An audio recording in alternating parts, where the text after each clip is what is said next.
Hoje no Papo Rec, duas pessoas, eu e o Daledoni, que não gostamos de polêmica, não causamos confusão, não brigamos com ninguém. E ele é conhecido no Paraná por ser um dos melhores advogados de júri, tribunos de júri do Estado. Bem-vindo, Daledoni. Muito obrigado pelo convite, é uma satisfação enorme estar aqui. De verdade, quando você ali me ligou, me veio na cabeça 30 anos atrás, quando nós nos conhecemos. Satisfação enorme, respeito enorme, admiração não só por você, mas pela história política da tua família. Muito obrigado por eu poder dividir esse momento aqui contigo. Esse bate-papo nosso aqui é um momento que eu fujo dos assuntos só política. Da politicagem, da discussão de política, e trago para a galera, para o pessoal que assiste a gente, outras realidades que eu acho interessante. E muito pouca gente sai da faculdade criminalista. Todo mundo entra criminalista, apaixonado pelo direito penal, e sai da faculdade processualista, administrativo, outras coisas. Você não só saiu penalista, como foi para o júri. Por que essa escolha? Veja, eu sou advogado por acidente. Eu nunca me imaginei advogado, eu nunca sonhei em ser advogado. A bem da verdade, eu não sabia nem qual era a função verdadeira de um advogado. E nós estamos falando de 30 anos atrás, né? Então, a informação ela era ainda mais escassa. E eu entrei na faculdade, né, a faixa preta, a minha primeira profissão foi mestre de arte marcial, de Muay Thai, e eu entro na faculdade, então, para ser delegado da Polícia Federal. Esse era o meu objetivo, né? Teu sonho. Meu sonho, meu objetivo. E aí, uma tragédia familiar, um ente querido, um tio, irmão da minha genitora, acaba sendo brutalmente assassinado. E eu vou ver o que acontece com uma pessoa que mata a outra. Pego aquele processo, leio a denúncia, e aquilo até hoje está fotografado na minha memória, né, da denúncia que no dia 16 de abril de 1992, por volta das 2 horas da manhã, por motivo fútil, e eu, vejo aquilo. Antes disso, quando ele morre, né, e aí a gente vai encontrando, hoje eu consigo explicar. Eu fui procurar o que fazer, e eu leio uma matéria na Tribuna do Paraná, eu disse que isso aqui não aconteceu desse jeito. Aí eu procuro um dos meus professores na época, saudoso doutor Hélio Narese, e ele faz um bilhete de próprio punho e diz, vá nesse endereço e procure essa pessoa. Eu não sabia qual é o endereço, fui, Pilarzinho, eu entro numa redação de um grande jornal, Tribuna do Paraná, procuro aquela pessoa, é um menino de 18 anos de idade. Essa pessoa senta do meu lado, à época ainda fumava, né, aquelas baias assim, né, das redações, aquele enorme. Eu assombrado com tudo aquilo, assim, Maurício. Ele disse assim, e daí, o que aconteceu? Eu falei, pô. Aí eu conto a história e ele bate aquilo ali.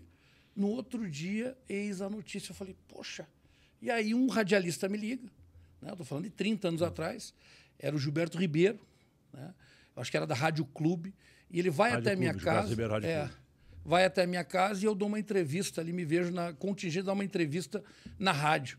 E daí eu enxerguei aquilo e falei, poxa. Aí eu disse, daí fui para o meu professor de Direito Penal na época, doutor Arnaldo Faivo Busato Filho, um gênio do Direito Penal, e ele me explica, né, a situação do Tribunal do Júri. E eu passo a frequentar o Tribunal do Júri aqui de Curitiba, e acabo virando um rato do Tribunal do Júri, me apaixono por aquilo, faço um júri simulado. Esse júri simulado, eu estava ali na determinação de colocar as pessoas que mataram o meu tio atrás das grades, acabo cometendo uma das injustiças da minha vida, porque eu fiquei incumbido de acusar Dilermando Cândido de Assis, que matou o nosso escritor Euclides da Cunha, e eu condeno o Dilermando naquele júri simulado, no dia 2 de dezembro de 1994, uma das maiores atrocidades que eu fiz, né, um caso clássico de legítima defesa, e aí eu enxergo que acusar não era o meu lado, né? E começo a frequentar e passo a fazer, comecei a conviver com tudo aquilo. Nós tínhamos, na época, Maurício, 3 universidades, né? A Federal, a Faculdade de Direito Curitiba e a Pontifícia Universidade Católica do Paraná. E eu fazia parte da Faculdade de Direito Tuiuti, que era a primeira turma, não era nem reconhecida pelo MEC. E eu começo a importunar que eu queria participar do júri das 3 balanças, que era um evento, né? E eles disseram, e de tanto encher o saco ali nos DCS, eles falaram assim, não, agora é 3 balanças e um pratinho. E eu fiquei profundamente ofendido, que eu amava a minha faculdade, hoje a Universidade de Tuiuti, a quem eu devo tudo, né? E eu fui com gana, e eu vou lá e o pratinho fatura, então, o outro júri simulado. Isso logo em seguida, no 2º ano. E eu começo, de tanto frequentar, e aquela época era muito difícil você ter um grande estágio, né? Hoje em dia é muito mais fácil. Era uma dificuldade. E eu passei a fazer por uma oportunidade concedida pelo Dr. Munir Guérios Filho, um dos meus grandes mentores, que sem querer contribuiu demais, porque ele tinha a paciência de pegar aquele menino, né, inconveniente, chato e intrépido, e levar, ele civilista, ele me levava nos júris, fazia a saudação e eu ficava com o restante do tempo. Porque eu convivia o dia a dia dali, né? Eu comecei a fazer os júris, daí eles jogavam tudo que não prestava, eles jogavam para mim. E sem querer, eles estavam me formando. Sim. E assim, eu nunca mais deixei de fazer júri. Nem um dia da minha vida deixei de frequentar o tribunal do júri. Ora assistindo, ora participando dessa maneira. E o júri, ele foge do direito? Porque, vamos lá, para quem não conhece, né, o júri é um convencimento de pessoas. Eu digo que no júri, eu defino da seguinte maneira. No tribunal do júri, você também tem que entender de direito. No tribunal do júri, você tem que ter capacidade postulatória, portanto, inscrito na ordem, mas também entender de direito. Você tem que entender de balística forense, você tem que entender de medicina legal, você tem que entender de sociologia, você tem que entender de política. Nós estamos ali no Tribunal do Povo. Ali é a casa mais democrata de justiça. E aí o júri ele vem se aperfeiçoando. Como eu nunca larguei do júri nesses 29 anos, eu pude presenciar e presencio diariamente tudo que o júri veio evoluindo, né? E ali aquelas portas abertas, né? O povo julgando o povo.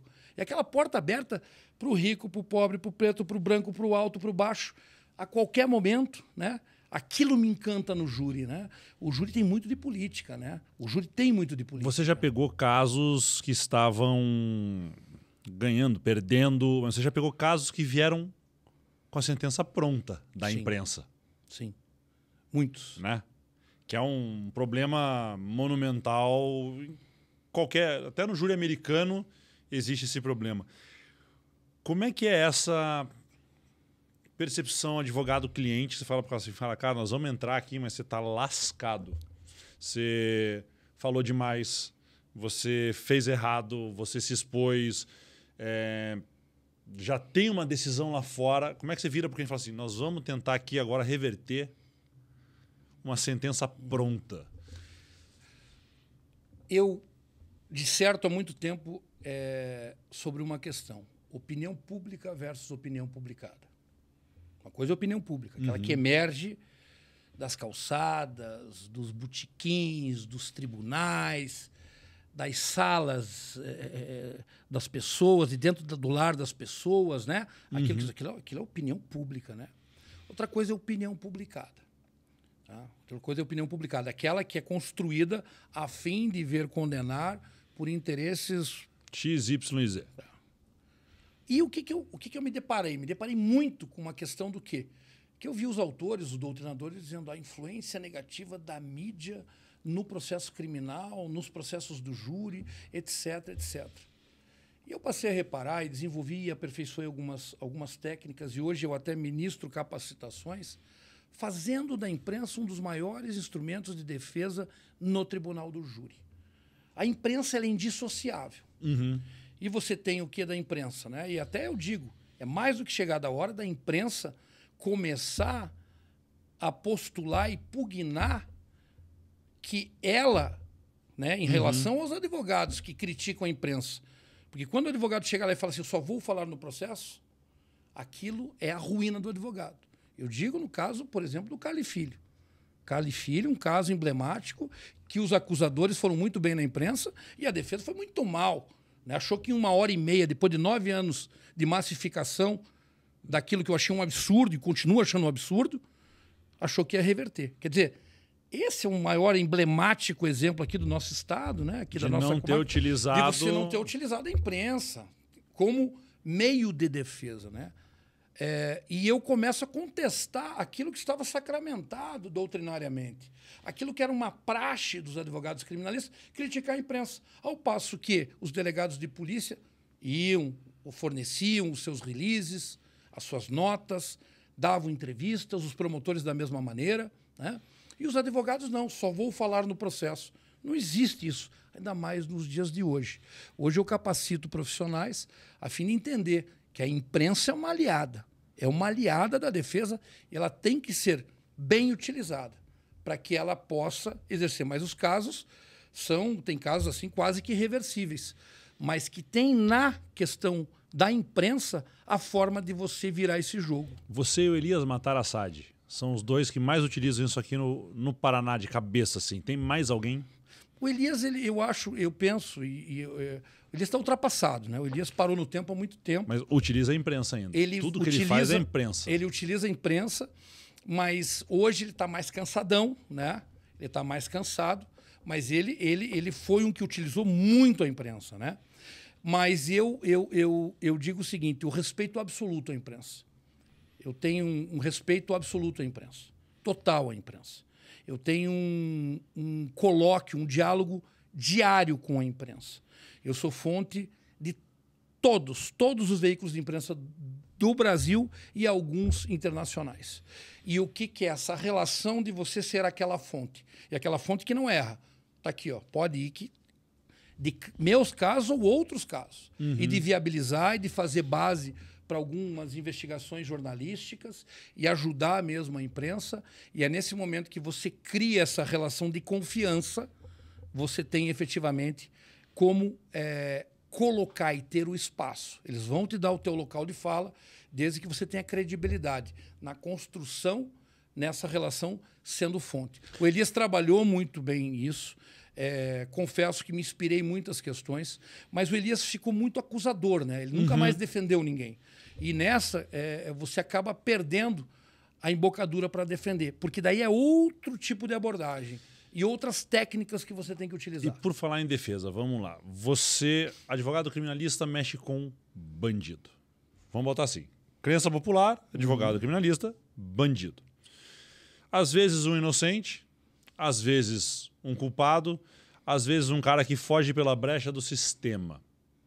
Como é que você consegue trabalhar isso? Porque você é pai, você tem família, você tem a sua vida pessoal e você tem os seus clientes. Dos policiais do COI ao pessoal do PCC. Como é que você trabalha isso, né, internamente? Agora aqui eu da Ledone Advogado, aqui eu estou falando com o cara do PCC. Agora aqui eu da Ledone Advogado, falando com o cara da Rony. Agora aqui eu da Ledone Advogado, tomando uma cerveja em Guaratuba, na praia, com a esposa, com os sobrinhos, com... Como é que consegue trazer isso? Porque o imaginário popular tem só o advogado naquele estilo americano, né? O tapete queimado no chão, o cara tomando um uísque, fumando um cigarro, o terno velho. Então, como é que é essa colocação? Veja, quando você fala assim, os teus clientes, né? O criminalista de essência, o criminalista raiz, ele não tem clientes, ele tem casos. O criminalista raiz, o criminalista de essência, ele não defende causas, ele defende casos. Por quê? Se você tiver cliente, você é assessor de quadrilha, Maurício, na minha forma de entender. Entendi. E essa Você faz essa diferenciação. Na hora. Então, quando você chega, por exemplo, como eu sou chamado a socorrer, o 01 do Comando Vermelho.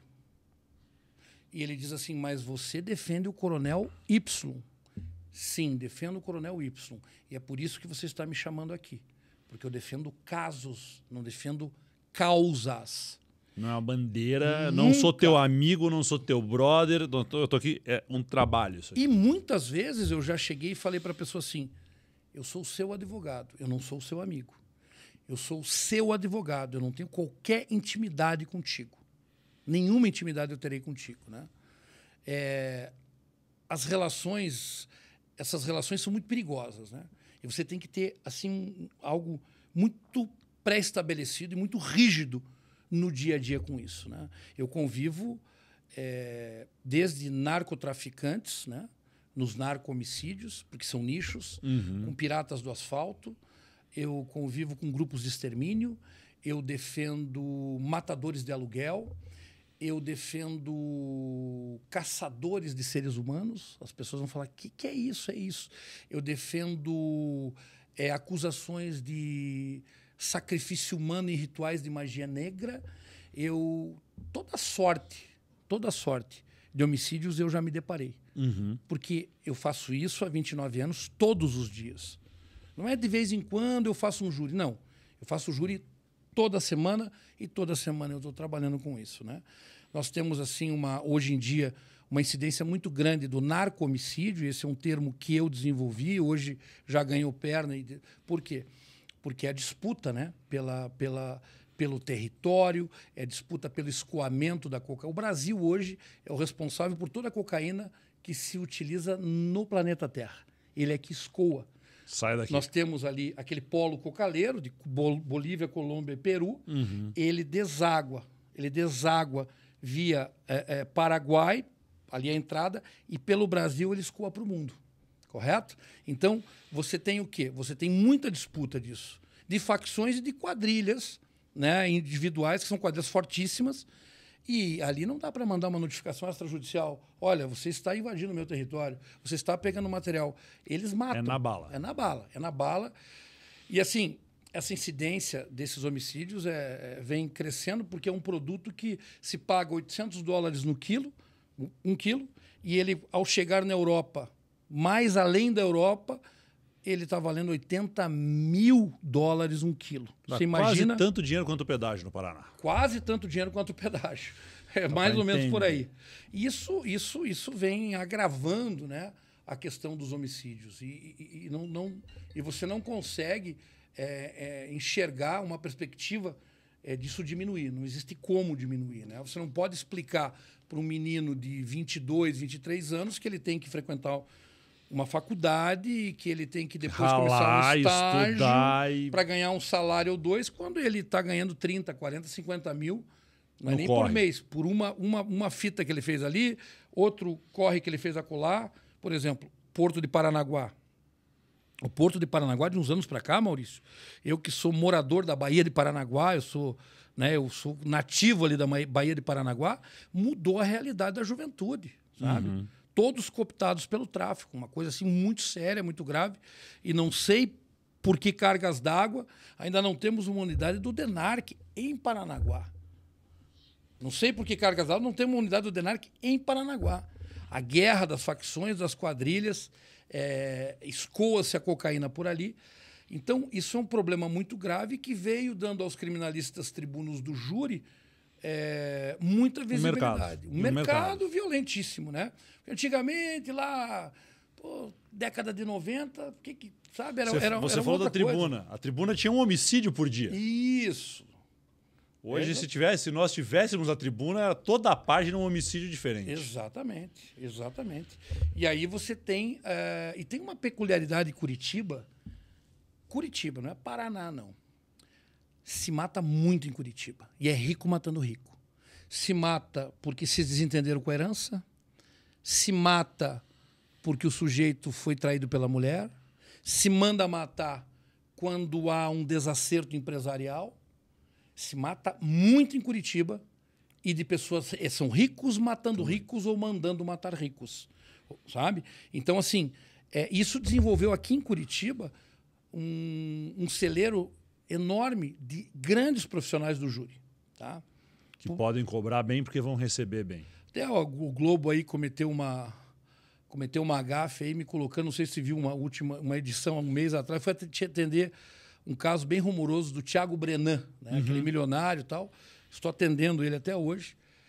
E me cai bem na época, eles viram, acabei fazendo uma fotografia do CDP de Pinheiros, e o Globo tinha engatado uma matéria. Então, pum! Para os crimes famosos, advogados famosos. E daí, aquela matéria assim que vai discorrendo, pegou a mim, Podval, e mais um outro advogado. Então, e ali me listou umas seis ou sete casos de repercussão nacional e até internacional que eu atuei. E aí colocando os honorários, né? O advogado dos honorários milionários e tal, né?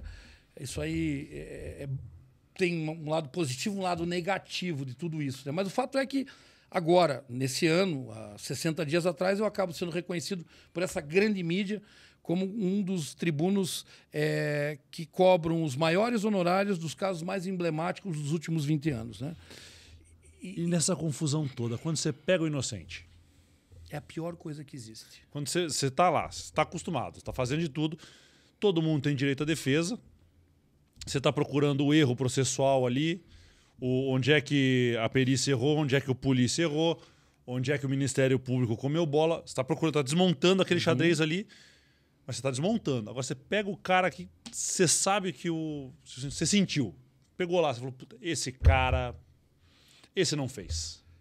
Esse é o momento que o criminalista perde meia hora do sono dele na noite de véspera de um grande julgamento. Muito difícil defender inocente. Né? Muito difícil defender. Defendi alguns reconhecidamente inocentes, que inclusive foram condenados, né? E existem alguns até que eu sou impedido de falar judicialmente, sob pena de multa, né? Mas é muito difícil. E olha que não são poucos. Tá? Por vezes, Maurício, infelizmente, eu testemunho isso,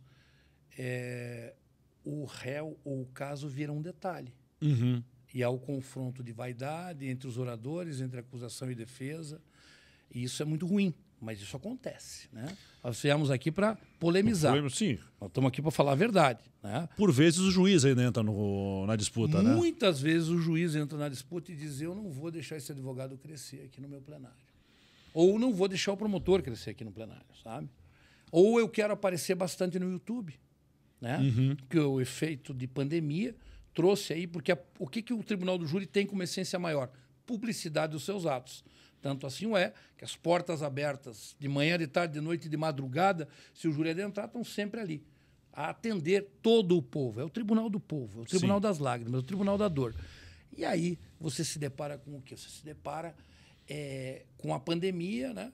E a tecnologia. Então, para cumprir essa essência maior do júri, vai para o YouTube. Eles começam a veicular, o Tribunal de Justiça começa a veicular no YouTube, né? Começa a veicular nisso, e isso dá o quê? Isso dá alguns estrelatos, né? Porque daí tem o chat, né? E o chat vem ali, esse juiz é ótimo, esse juiz é muito bom, ele não dá chance para a defesa, porque a defesa é tão bandida quanto quem está defendendo, porque ele é bandido, é bandido, é bandido, é bandido. Mas tudo isso, como tudo na vida, né? É interessante quando você chega assim, com esses que são assim, impiedosos, inclementes nos seus julgamentos, que eles dizem: ai, Daledoni, sabe que eu te odiava, mas é que a polícia chegou na minha casa e daí eles disseram que meu filho é traficante, Daledoni. É bem nesse tom choroso, é mesmo.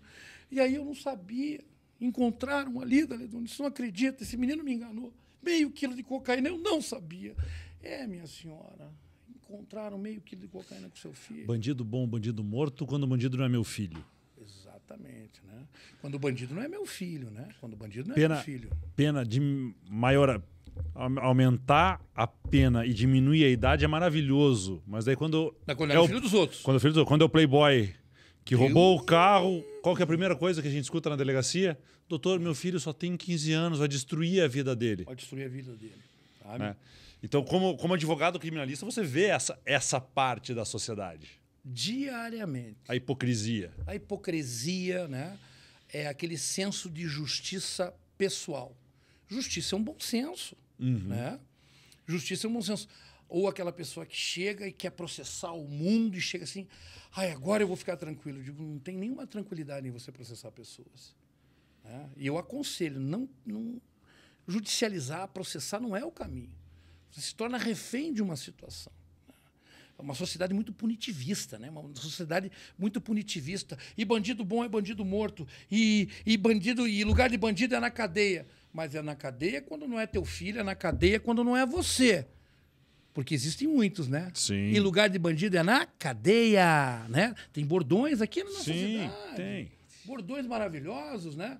E quando essa pessoa acaba resvalando, porque a pessoa comete crime, por quê? Porque ela quer cometer um crime, eu me deparo com situações assim da pessoa falar, eu não sabia que eu estava cometendo um crime. E eu acredito, por quê? Pô, Daledoni, eu não sabia que isso aqui era um tráfico de influência. Uhum. Entendeu? Chegar lá no deputado e falar, deputado, eu quero aqui ajeitar, porque minha irmã tá isso, minha irmã tá aquilo. E sabe aquelas coisas que vão acontecendo e o sujeito vai se enredando e ele diz, eu não sabia que isso era crime. Eu disse, pois é, mas você sempre foi inclemente, impiedoso, agora a justiça criminal ela é implacável. Mas como assim eu não sou bandido? Eu digo, não sei, agora é, né? E tem o corporativismo também que a gente vê de instituições que são sagradas, impolutas, até que o juiz é criminoso, que o promotor é criminoso. Muitas vezes. E daí é aposentadoria, cela especial, não mistura. Não me encosta, prender jamais, né? Você me falando assim, eu recordo de um júri 2009, Maurício. Eu defendendo o filho de um fazendeiro. Brigado na balada, saiu de lá, um cara porradeiro da cidade, Guarapuava. E ele acabou tomando vários atrasos, assim, tomou 3 surras, pegou o carro, foi lá, passou por cima de todo mundo. E à época eu tinha um veículo, né? Não vou fazer propaganda, mas era um veículo diferenciado, era já aquela época blindado e tal. E aí o promotor veio falando. E ele teve uma falta de sorte muito grande, né? Era aquela coisa de você não pesquisar o teu adversário, né? Aquela coisa que faltou, você faltou é lutador. Humildade. Faltou humildade. Lutador, tem que pesquisar, né? Tem que pesquisar, ver o que está acontecendo. Sim. Chegou lá e falou, vocês viram o carro que o advogado chegou aqui? Ele parecia o Batman. Eu disse, esse carro, ele falou assim, olha a falta de sorte que ele teve. Esse carro, porque o meu salário quem paga é o povo, o salário dele quem paga é a bandidagem. Eu disse, excelência, eu quero concordar com vossa excelência. Esse veículo, que não é um Audi A6, um Audi A4, ele é um Audi A6, biturbo e blindado. Ele vale muito mais do que o senhor está falando. E eu tive a honra de receber de um procurador de justiça acusado de tráfico de drogas, ele e o filho dele. Inclusive, foi seu procurador na Promotoria de Investigações Criminais. Então, eu tive o privilégio de receber dele.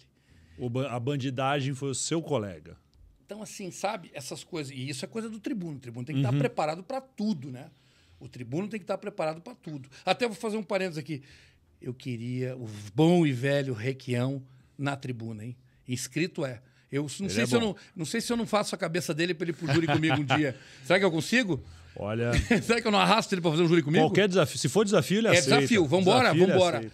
Sabe? E te digo, eu aprendi muito com o seu pai, tá? Enfrentando a imprensa, né? Muito, olhando como um dos grandes oradores. Seu pai é um grande orador que me inspira até hoje. Reconhecidamente um grande orador. E uma das técnicas que ele utiliza, eu utilizo até hoje e ainda ouso dizer que aperfeiçoei, né? Qual delas? Ouso dizer que aperfeiçoei.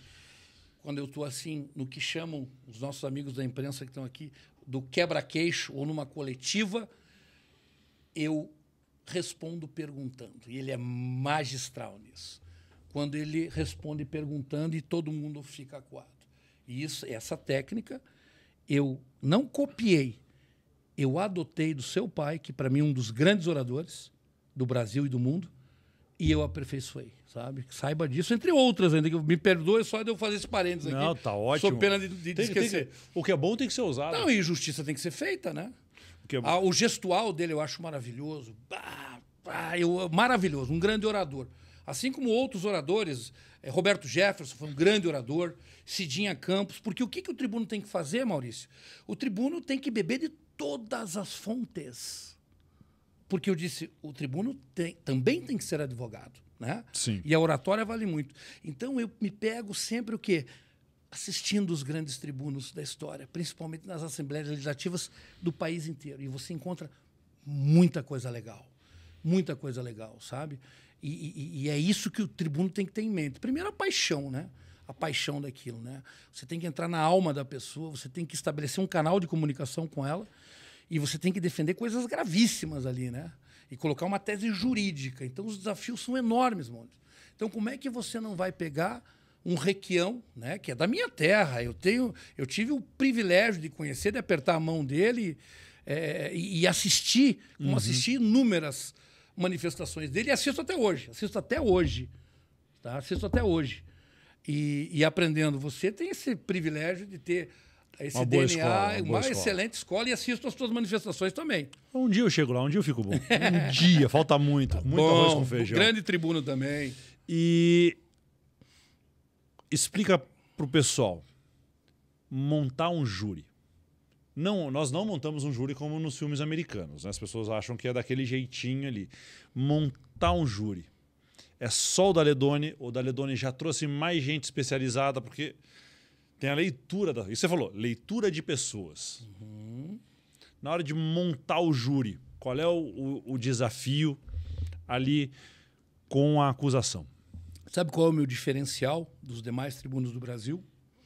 É adotar exatamente o que os defensores norte-americanos sempre fizeram. A partir daquele O.J. Simpson contra o povo, eu passei a implementar uma multidisciplinariedade nos meus julgamentos. Vou citar um caso específico, um caso muito grave, ocorrido na cidade de Piém, comarca de Rio Negro, alguns anos atrás, onde um prefeito acusado de mandar matar o prefeito eleito, e no meio deste caminho um outro inocente morre porque fora confundido com o prefeito que teria o seu destino mortal. Ele foi confundido. Você deve lembrar porque é do meio político, né? Conheço todos os envolvidos. Isso, então não estou falando uma coisa inédita, né? Aquele júri, Maurício, foi um dos júris assim que a coisa funcionou como um relógio. Eu tinha 33 profissionais. Foram 6 dias de julgamento. 33 profissionais das mais variadas disciplinas. Tá?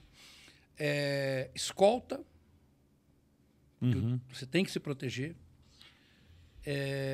Alguém cuidando da logística de alimentação dos profissionais, porque o júri, você tem que ter uma performance de atleta. Você ficar 6 dias debatendo. Tá? Eu tive um outro júri, fazendo um parênteses, mas neste contexto, aqui defendendo o 02 do primeiro comando da capital, que agora teve o racha e foi em razão desse júri, 11 dias de Justiça Federal. Também estávamos com 33, nós levamos até um médico que teve que tratar dos profissionais. Sabe? Então, nós temos profissionais da imprensa, nós temos analistas, porque hoje, Maurício, foi-se o tempo, e você, operador do direito, você sabe que nós tínhamos lá, há 15 anos atrás, 20 anos atrás, era o quê? Era uma denúncia, né? Aquela do Ministério Público, um inquérito policial, um exame de necropsia. 5 páginas de inquérito. Exame de necropsia e um exame de confronto balístico, né? Para saber que aquela arma que é apreendida corresponde com aquele projetil encontrado na... E essa era a informação contida nos autos, né? Hoje não. Hoje você tem telefones apreendidos e a extração dos dados telefônicos. Nós estamos falando de 96 mil laudas de material extraído de um telefone e não tem um telefone. Você tem 10 telefones. 4, 10. Então você tem que ter uma equipe de analistas, porque ali está efetivamente a narrativa defensiva. Tá? E você tem que extrair a narrativa defensiva para fazer frente à narrativa acusatória, que sempre está na frente, né? Ela já vem preponderante. É o Estado falando. É o Estado contra o fulano de tal. É a mídia dizendo isso. Hoje ainda implementa, você tem o storytelling, né? Que é o contar, é você furar aquela massificação da informação. Né? Então, estão dizendo lá que, por exemplo, o caso Henri, né? Ele é assassino, ele é assassino, ele é assassino, ele é assassino, ele é assassino. Mas por que aquela rede de televisão está dizendo que é assassino? Quando eu estou dizendo que sequer a causa da morte está definida e vocês já estão definindo quem matou? Esse é o grande enigma desse processo do caso Henri. Pré-julgamento. Pré-julgamento, mas daí se diz assim, o que está por trás disso? Toda essa leitura, essa investigação, hoje nós temos a investigação defensiva, né? Provimento da OAB que confere ao profissional instaurar, portariar uma investigação defensiva e colhendo elementos com validade probacional suficiente a você levantar a sua narrativa. Porque por muitos anos, Maurício, o que nós tivemos no júri? Nós tínhamos a narrativa acusatória e a defesa correndo atrás dessa narrativa acusatória, tentando combater a narrativa acusatória. Não. O que eu desenvolvi de técnica? A narrativa defensiva em pé, na imprensa, a narrativa defensiva em pé, muito bem fundamentada, com perícias e peritos, né? Frente à narrativa do Ministério Público. E hoje, né, eu tive, inclusive, a grata satisfação de ter do Ministério Público de Santa Catarina, o procurador-geral, porque eu tenho o Instituto da Ledone, a Escola do Júri. Nós já formamos mais de 300 profissionais em todo o Brasil, e eu tive a satisfação do Procurador-Geral de Justiça de Santa Catarina solicitar se eu poderia dar aula ao núcleo de júri dele. Eu fiquei muito satisfeito com isso. E o mesmo com procuradores da República, que também querem o desenvolvimento dessa técnica. Eu acho muito bom isso, né? Porque o tribuno do júri, seja ele o acusador ou o defensor, a gente luta para quê? É uma relação de vasos comunicantes. Aumentou aqui, aumentou aqui. Né? Eu digo sempre assim, um combate de 2 faixas pretas é lindo e ninguém se machuca. Até desacorda, mas levanta e diz, valeu, abraçou e tudo bem. Né? Quando você tem uma parte que ela é muito inferior tecnicamente, principalmente eu me refiro ao promotor, ele vai para debaixo da asa do juiz, e o juiz acolhe. Então não é legal isso. E a luta deixa de ser justa. Deixa de ser justa. Dedo deixa de no ser olho, bonito, mordida, aí vira um inferno. Aí vira um inferno. Aí vira um inferno. Mas a gente chegando perto do final, você acha que essa coisa midiática, esse momento que o Brasil viveu hoje, que os Estados Unidos já passou em 1970, né? Do bandido bom, bandido morto, de uma mudança de paradigmas, de uma mudança de moral, prejudicou, de certa forma, a justiça como um todo? Prejudicou? A justiça deixou de procurar a justiça. Estou voltando do sistema. Não estou falando o juiz, a justiça. A instituição justiça deixou de procurar o legal, o justo, e passou a procurar o like, a curtida, foi corrompida pela vaidade? Mas com absoluta segurança. Né? Porque você tem, inclusive, não é só um prejuízo, você tem um retrocesso. Porque quando você está estagnado e parado em qualquer situação da vida, parei de fazer exercício, vou engordar. Né? Quando você tem esta parada, e porque daí fica cômodo, é bandido bom, é bandido morto, é bandido, tem que condenar, é bandido, por quê? Porque tem registro no antecedente criminal, os acusadores, os investigadores, eles deixam de produzir tecnicamente, ficam estagnados naquilo. Né? Mas essa bolha ela está muito próxima de ser furada. Está próximo, está muito próximo. Pau que dá em Chico, dá em Francisco, né? Uma hora tá volta. Por quê? Porque você tem hoje, né? Você tem os abusos. Né? Os abusos. A própria, essa vergonha para a justiça brasileira, que foi o até então senador Sérgio Moro, ele acabou com a justiça. E o pior, eu sempre falei, não é o Sérgio Moro, são os morinhos, né, que nascem a partir dele. Então, o sujeito vira juiz de direito, né, e diz que aquele é o modelo. Quer dizer, esse sujeito ele foi responsável por um retrocesso absurdo dentro da justiça. Né? Esse sujeito tem que ser cobrado, um dia a história vai cobrar dele. E eu sempre falei isso. E a época de Lava Jato, do auge da Lava Jato, você falar de Lava Jato, você era excomungado. Né? Aquilo tinha um pensamento de seita. Mas nós estamos muito próximos. Por quê, Maurício? Maurício, eu te digo de experiência própria. Eu estou vendo esse discurso do bandido bom é bandido morto, eles vão crescendo, vão crescendo, vão crescendo, eu quero like, eu quero isso, e eles desconectam dessa realidade. E daqui a pouco eles cometem algumas atrocidades que configuram crimes, eles já estão desconectados dessa realidade, da nossa realidade. Sim, do dia a dia. Eu não posso fazer isso aqui que eu vou ter consequência. Essas pessoas, elas se acham inatingíveis. E essa é a maior armadilha que eles sofrem. Porque daqui a pouco eles estão cometendo. E para eles não querem que isso venha a valer. E aí vem a consequência. E a consequência para eles passa a fazer com que esses que trazem um retrocesso absurdo na justiça, né, venham a simplesmente mudar o discurso. Eu já estou percebendo isso. Então, quem sabe a gente volta a ter justiça no Brasil. Quem sabe a gente volta a ter justiça no Brasil. Daledone, você... Para quem não gosta, você é um mal necessário. Para quem gosta, você é um cara muito interessante, que se coloca, que corre atrás, que comprou uma briga. E o meu respeito para você vem antes de mais nada, não por quem você defende ou que caso você defende, mas porque você tem a coragem de peitar um sistema. E quando você rompe esse sistema, você chacoalha, é um freio de arrumação. Então, obrigado pelo seu trabalho, obrigado pela entrevista e pelo bate-papo. Valeu, irmão. Prazer foi todo meu, Maurício, tá? Eu quero dizer que eu fiquei muito emocionado, eu te conheço há 30 anos e eu sou um fã de toda a tua família e o que é a tua família, o que vocês fazem pelo nosso estado e pelo Brasil. Obrigado pela oportunidade, é marcante esse nosso encontro aqui. Obrigado. Valeu, gente.